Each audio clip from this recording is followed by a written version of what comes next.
Hello and welcome to Little Things with Amber O. Swenson. Today we are concluding our series titled The Longest Road, Grieving the Loss of a Child.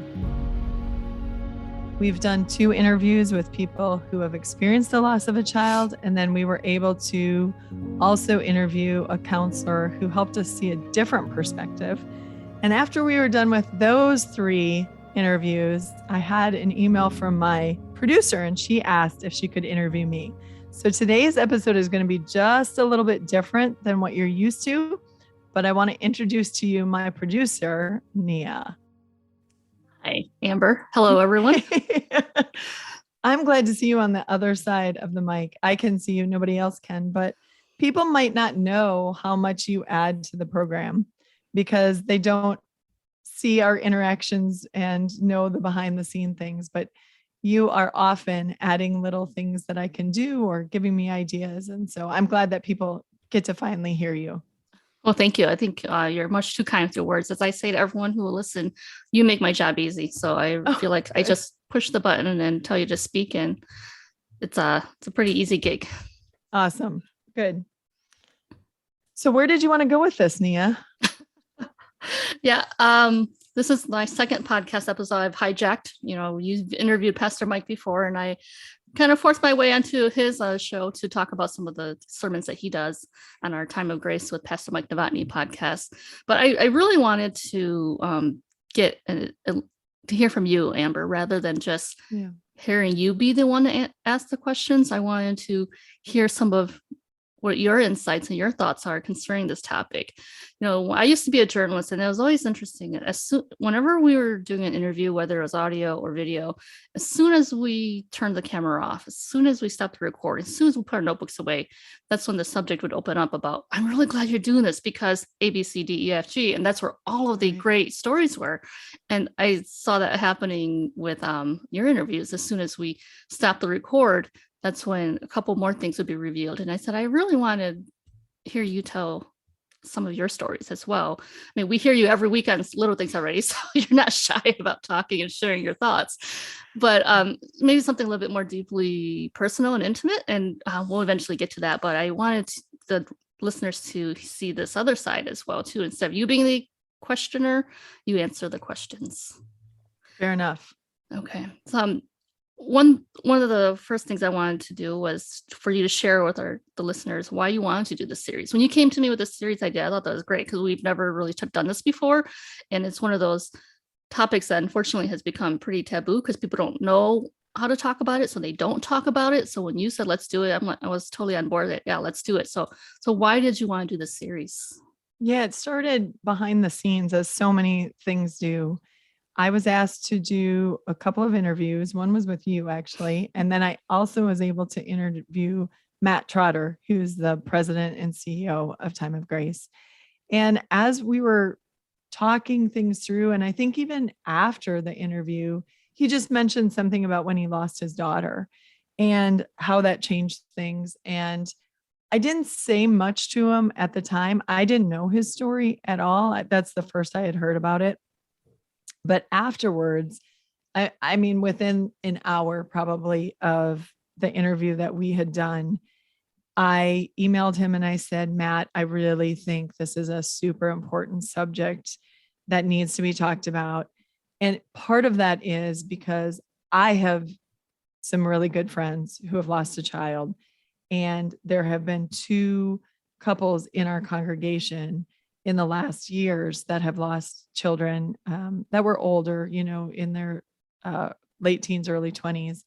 And it has made a dramatic impact on me walking through that with them and seeing the pain and seeing the grief and just firsthand seeing it. And then, so Matt and I had a Zoom meeting and we talked about some things, and he kind of said too, he's like, Amber, this has to be done so delicately. And you know, what's your motivation behind this? And I said 2 things really. First of all, I'd love to offer people who are going through this, just like a hand to hold, like saying, we're with you. We can't fix anything. We can't take away the pain, but we see you And so often I think when we are going through pain, um, it can feel like we're dismissed or like people are forgotten and expect us to move on. And so I really wanted, first of all, to say, we see you. And then second of all, I was hoping that through the interviews with people who have experienced this pain, and then, by working and talking to someone who works with people who have experienced this pain, we could offer some helpful things both for those who are going through it, but also for the Christians who are walking alongside other people, both do's and don'ts, do this, don't do that, or whatever. And so when Matt heard that, he was like, yeah, let's do it. That's awesome. Yeah, that's what I kind of got listening to all the conversations and all the interviews that we recorded.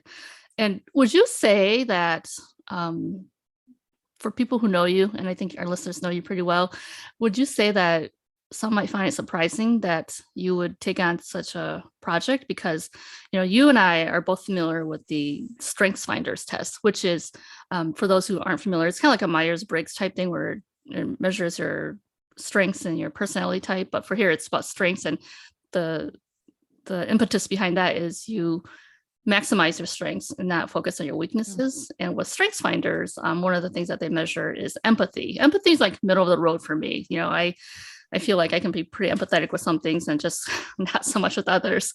And you and I talked beforehand, and you said your empathy ranked pretty low. And so would you say that people who know you, like your husband or your kids, would be like, Mom, are you sure you can do that? Is your empathy high enough?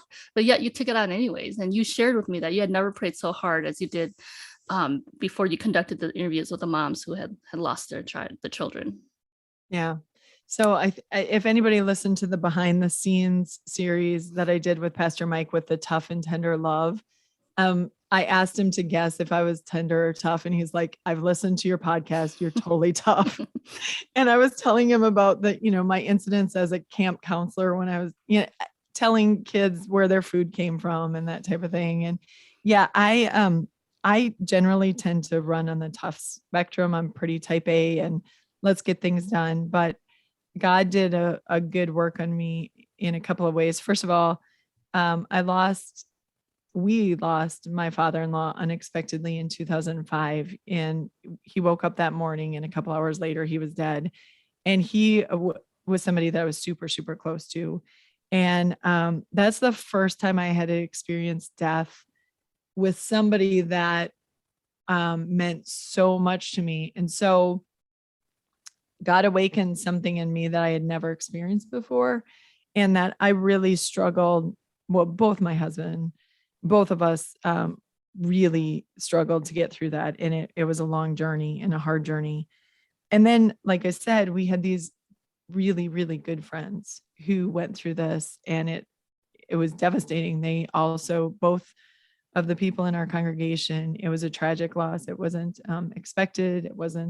They hadn't prepared for it. It was just all of a sudden one day the child wasn't there anymore. And going through that and through the death of my father-in-law made me a sympathetic crier. So basically, if anybody in the room starts to cry, there's no chance that I'm going to have dry eyes. There's just none. I mean, it doesn't matter what the situation is. If someone else starts to cry, I almost instantaneously start to cry too. So I would say that God definitely awakened an empathy in me. For most situations, my children, you brought up my children, my husband, I think they would argue that that may not always hold true for them when they're trying to get out of, breaking curfew and they shed a tear. So maybe not true that far, but yeah. How do you think that your interviews went? And our listeners have already heard them, but how do you think personally for you how they went? Yeah, I was, I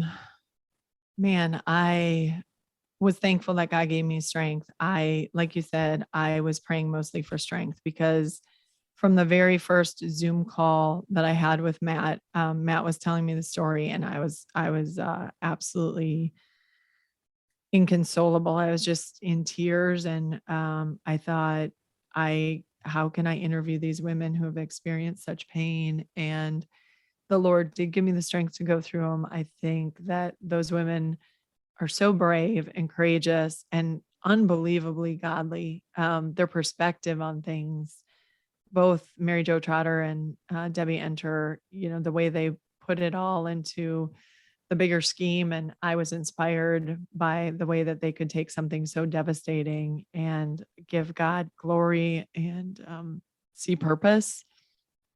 I was humbled that they both were so willing to talk about something so personal, so private, and yet they too saw that there was something bigger that could happen from this, and that by sharing their experience, they could give hope to other people. And they could, that's one of the things that they said too, is that I think I asked Debbie, what would you say to someone in this situation? And she said something like, I know, or I feel too. And just the idea that these women, these are two of many, I'm sure, women who are willing to take their biggest pain in life and say, God, use it somehow, some way for your glory in your kingdom. And that was unbelievably inspiring to me.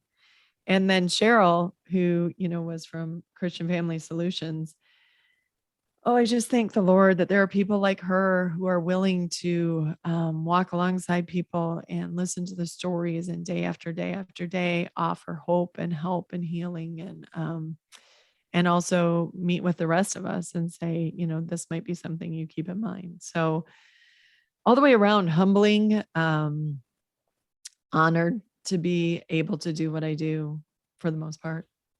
Yeah, I think you speak well to the strength of Mary Jo and Debbie, and then also Cheryl. It takes a special kind of person to do that. Her just listening in on the interview and recording it, she has such a calming, assuring presence about her, and that's the kind of people you need to deal with these sorts of devastations. Absolutely. So those are some of your bigger takeaways. I also sense as we're doing the interviews that you also wanted this to be sort of PSA about what not to say, or what stupid things not to say to people who have been through that loss. Can you talk about that a little bit? Yeah, that was one of my main goals, is really to help the Christian family be better equipped to walk along people who are experiencing loss of this magnitude. And the truth is that I don't really think in my heart that anybody sets out to hurt somebody or to say something that is, disrespectful or demeaning. I just don't think we necessarily know any better. And a lot of us, myself included, I tend to overtalk.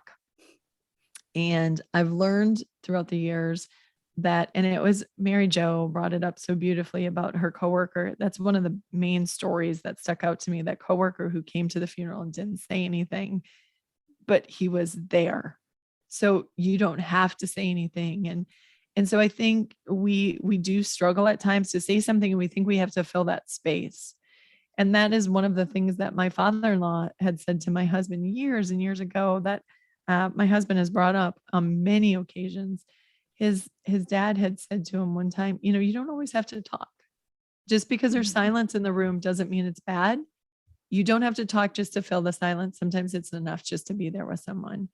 And so how can we better come alongside those who are really mourning?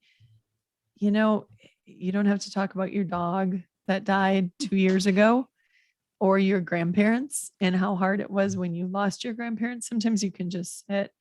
And so I wanted to bring up some of those things that really did hurt the people who were grieving the child, just to equip the rest of us who are maybe prone to putting our feet in our mouth, so we could avoid those things. I find it a little intriguing and astonishing how uncomfortable we often are with silence, right? So if someone says something, we should just say, "I'm so sorry for this," rather than, "Yeah, I know how you feel," and then try to make it like relate it when it's not the same kind of pain. The loss of a parent, or the loss of a grandparent, the loss of a dog, it's not the same as the loss of a child. And I remember Matt telling me that as well. Matt's my boss, and I remember him saying, that always irked him when people would try to compare the pain. It's not the same kind of pain. And they don't need us to try to feel their pain. Yeah. I think it was one, I don't remember if it was Mary Jo or Debbie says, we don't want you to feel this pain, Yeah. don't want you to be able to relate. Absolutely. I think of the story of Elijah, right? When he escapes from Ahab and Jezebel. yes, I just drew a blank. Ahab and Jezebel. And he's on the run and he's depressed, and God sends an angel. All he does is sit by him and feed him and tell him to rest. And that was enough. Just the power of presence. Right. And that's another of the key takeaways. And I've made this point before, and in fact, often on my podcast, but just the idea of being there and doing something. Don't wait. I remember, I think it was Debbie too, that said, I can't think, or I couldn't think about what I needed. When people would say, if you need something, call me. And she's like, I can't think. How can I think? You just need to show up. You just need to come with a meal, or you need to say, I was in the neighborhood and I just wanted to give you a hug. And I don't know if you need it or not, but maybe I needed it today to give to you. Or just send the text or give the call, or, just some way, somehow show them that, 2 months after the funeral, 2 years after the funeral, 10 years after the funeral, you're still thinking about them. You're still praying for them. You just want to walk alongside them. That was another big takeaway for me too. Mm-hmm. And just the prayers, just knowing that people are praying for them, though they may not say much at that time. I know it means a lot to them too. Yeah. And the fact that both Debbie and Mary Jo too, I mean, it was talking to them. It was as if it was as raw as if it had just happened. Mm-hmm. And that was good for me to see and remember too, that this is a lifelong pain. Mm-hmm. And that you don't ever expect them to, quote unquote, just get over it or be better, or like Mary Jo said, you can't fix this. You learn to live with it, and you learn to walk alongside people as they're living with this unbelievable grief. And that was good for me to remember too. Just it's a grief that doesn't go away. And so that's why it's so important for the body of Christ to recognize it and say, we're here for your lifetime. We understand that this is a pain that you will experience for the rest of your life. So we're here. As we're recording this, the Uvalde, Texas school shootings are still pretty fresh in our minds. And I was listening to some podcasts and some news segments. And unfortunately, there's a club now of parents who have lost their kids to school shootings. And I just remember hearing some of the parents who have been through the prior school shootings saying they will travel to these sites and they will sit down and grieve and console parents because they know that pain. And that's some of the stuff they said. It's like, you don't know how you're going to get through these days with just simple things like eating and sleeping and taking care of the siblings who are still there. But you just get through it somehow, and you look back, you don't remember how it happened, but just did. And that's where I think friends can really step up with prayers and just showing up and, bringing a meal or just quietly holding their hands right there.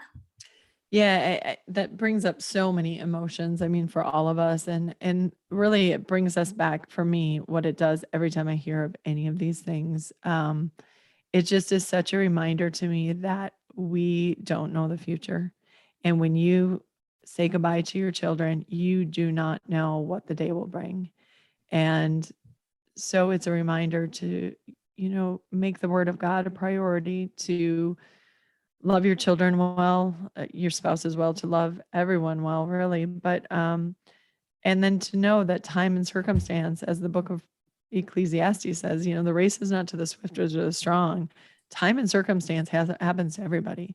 It doesn't matter, if you're in the safest school district in the city, something can happen, and it may be a tornado, or it could be something like that. And so, unfortunately, because we live in this sinful world, death is a part of the experience of life, which is why we never know from day to day what we're going to face. But just what you said, man, what people need through this is people locking arms around them and saying, we're here. And just, we're going to help you take one step and then the next step. I remember somebody saying it this way. I wish I could remember the book or the program that I heard, but imagine if you were carrying a really heavy plate and someone comes alongside you and says, I can't take that away, but I can help you carry it for a while. That's all you can do. Sometimes you can't take another person's pain, especially when they're, just grieving something, but you can walk with them. Mm-hmm. Yeah. Now, as we're talking about Uvalde and we're talking about the loss of a child, and I think of Jesus saying that this world is going to have trouble. We know that. Yeah. He never said it was going to be easy. He never said it was going to be all sunshine and roses and unicorns and rainbows. He, as one of our Time of Grace bloggers has said, this is the promise she does not like. Jesus promised that this world would have trouble. Right. And so I think of that. And though we know that there's going to be trouble, we know that there's going to be pain, it still hurts when it happens. And so you always wanted our interviewees to talk about what not to say. I'd always make you guys follow up with, were you angry with God? And both Mary Jo and Debbie were like, no, they were not. Mm-hmm. Credit to them. I get angry with God for much less things, so power to them for having such a strong faith. Do you think it's natural to be angry with God and it's okay to admit it? So I actually had this experience because our good friends who lost their 21-year-old son at the time,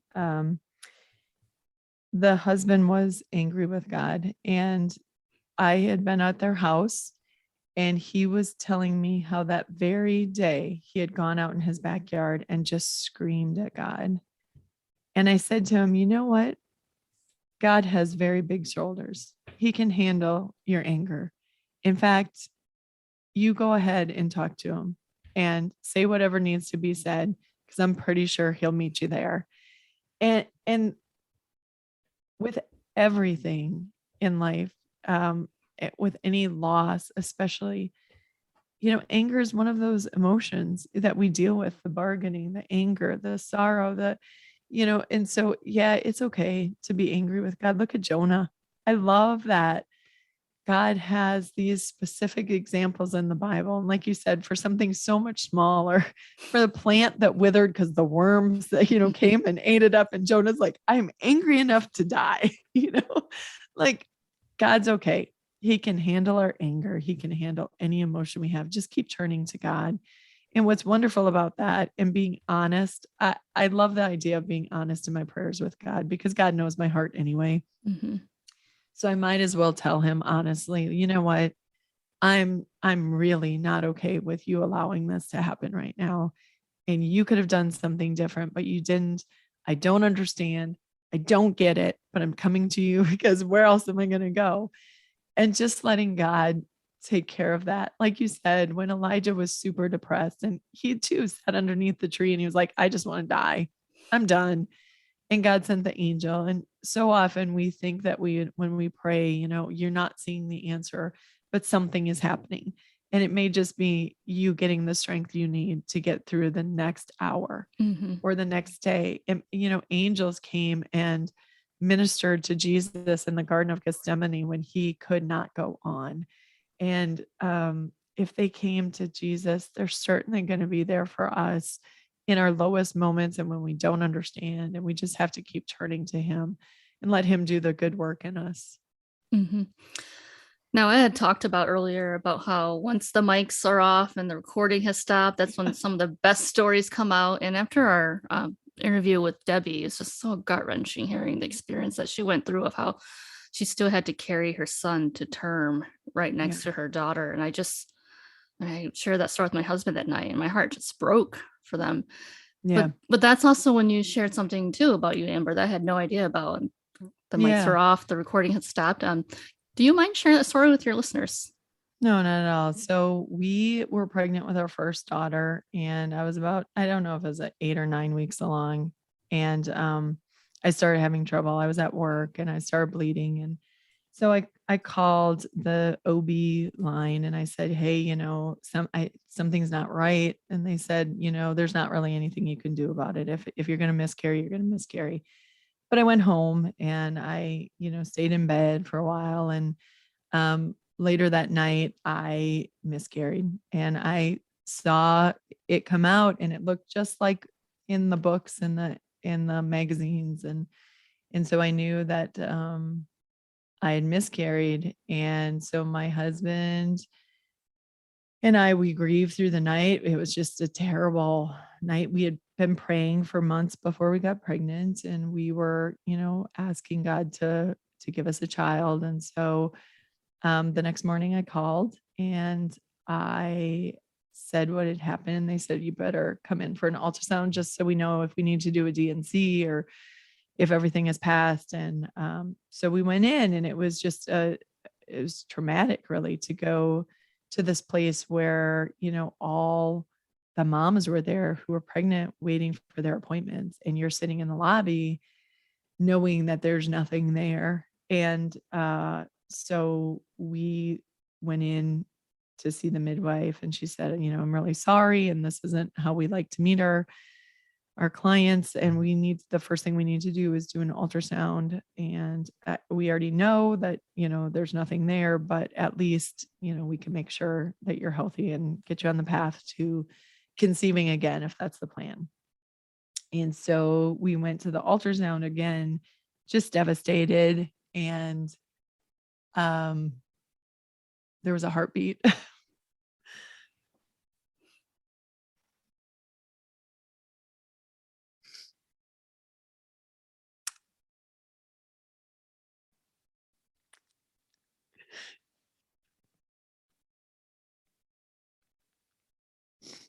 So it was like going from the worst feeling in the world to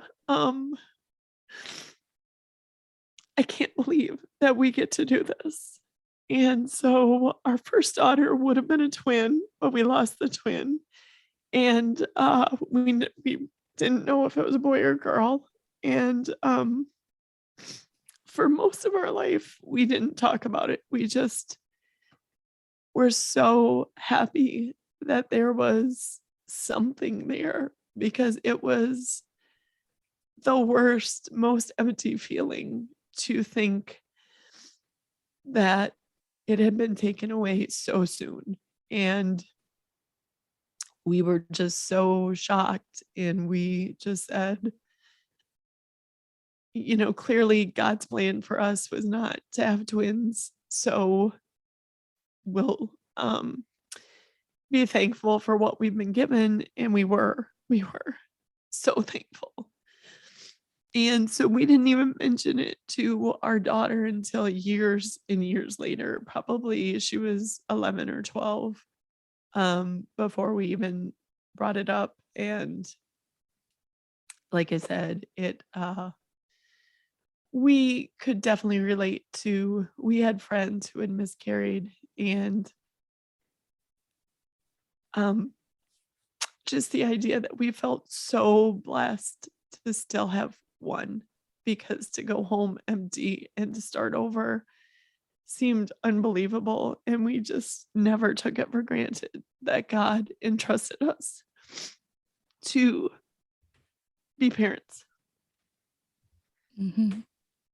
Yeah. Thank you for sharing that. Yeah. Can I ask why you guys never talked about it afterwards? Was it just too hard, too emotional?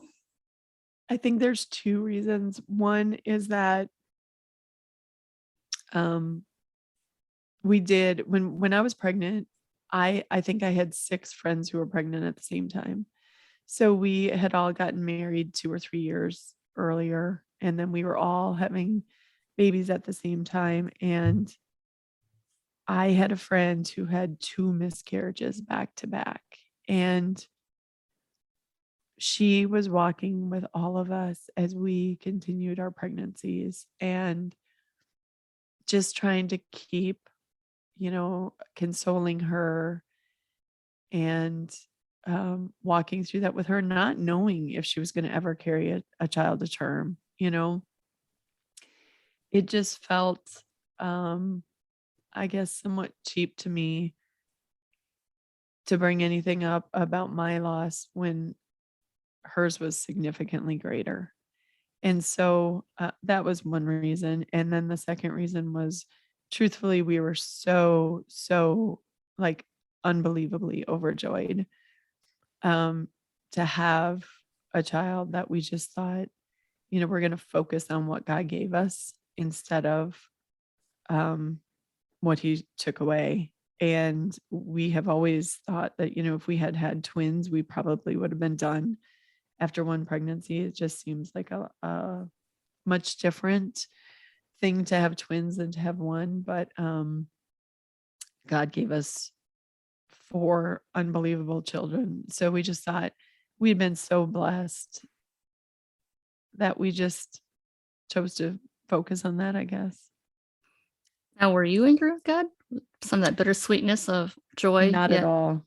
Not at all. I was so unbelievably filled with joy that because I honestly was devastated at losing a child and the idea of not having a pregnancy at all. And I just felt unbelievably blessed. I never got angry, but there have been times that it more so since we've done this series that I I can it's one of those experiences that I can put in the total back of my mind and not ever go there until something brings it up. And then, it was just on that car ride to work one day when I was thinking, about getting to heaven someday. And for whatever reason, I just had this image of a child coming up or someone coming up to me and saying, "Hey, mom, you never met me." And I just lost it. Like for almost 45 minutes, I was a wreck when I got to work. I just thought, and I think it's because with pregnancy loss, it's, what you've lost is the potential to know somebody, right? And all the things Mhm. that you'd experience. And so I don't know if there was a son or a daughter who I never met. And, what would their personality be like? And all those things. And if you let yourself wander down that road, which I'm really good at not, that's again my personality, my tough, my let's get things done.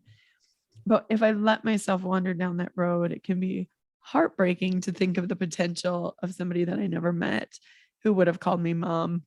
And so for the most part, I choose not to go down that path and to just be thankful for what I've been given. That's awesome. That's very admirable. You guys, you, Debbie, and MJ, just admirable women of faith. Just continue to use God as your rock and your strength instead of dwelling on what could have been. Yeah, I don't know how else you do it. I mean, I don't, because I think if you do allow yourself, and again, it's such a different thing for sure, pregnancy loss versus a child that you knew and everything. So it's not even comparable at all. But just the idea that at the end of the day, at the end of every day, you go back to Job, Mhm. and when it was all taken away, all he could say is, the Lord gives and the Lord takes away. So blessed be the name of the Lord. And I mean, talk about loss. I mean, he lost everything and then his health was taken away. And so at the end of the day, regardless of what you're going through, regardless of what you're experiencing, you have a choice to make. And that choice is, I'm going to praise you, God, because I'm here and I still have breath in my lungs. And I can't do anything about all this other. All I can do is say, "You're on the throne. I trust you and I love you and you're deserving of my worship, whatever tomorrow brings." And to me, that's walking with God. It's the faith, walking by faith, not by sight. We're not guaranteed an easy road. Like you said, the promises that we don't want to hear, you're going to have trouble. But God's still in control. He still knows what he's doing, and he loves us so much that I can't second guess him. I can second guess myself. I can second guess Satan's role in all of it, in the sinful world that we live in, but I will not second guess God because I know he's good and I know he's powerful and I Mhm. know he loves me. Mhm. That's awesome. God is good, so therefore Yeah. there is good that comes out of this. Right. Well, thank you for sharing that, Amber. I gave you a virtual hug as you were telling that story. I don't know if you felt it, but that was a virtual hug. Oh, thank you. A couple 100 miles here. So thanks for sharing Yes. that. And how does your daughter, when you told her, how did she react? How does she feel now? Oh, well, I did not do it in the best way. My daughter is very strong-willed, and I told her that she probably kicked her twin out. So, like, I don't know. I that is the one thing that I've thought about more often now than before, but I wonder how her personality would be different if she did have a twin so often, they're opposites or so I wonder how that affected, but I guess I'll have to wait till heaven to find out. That'll be a joyous reunion. Yes. Yeah, for sure. Okay. Well, thank you for sharing all this, and thank you for giving us just some your takeaways from this very powerful series. I was glad to be a part of it, and glad to be able to edit these and just come along for the ride. It's just a lot of stuff that we take for granted. We hear these kinds Yeah. of stories, and we just, like with all the school shootings, hug our kids a little tighter, tell them more often than we already do how much we love them. I have teenagers; they don't respond well, but I always tell them they can't doubt. They have no reason to ever doubt their mom's love, and Right. and so I think this has been a great series. So thank you for putting it together. Oh, for sure. Yep. The prayer is just that all of us do what we can with what we're given and really help hold the body of Christ up, because the people who walk through this kind of pain and grief need us. So, Yeah, if anyone has anything they want to share with us, please don't hesitate, whether it's just through emails to Amber or just to our Time of Grace site. You guys can always email us, and we'd just love to hear stories, your own stories, and we hope this series has helped you as well. absolutely. Amber, yep. I think you guys could probably email amber@timeofgrace.org, and we'll make sure to read each and every one of your responses. Oh, absolutely. All right, Amber, I think this is your normal sign-off time.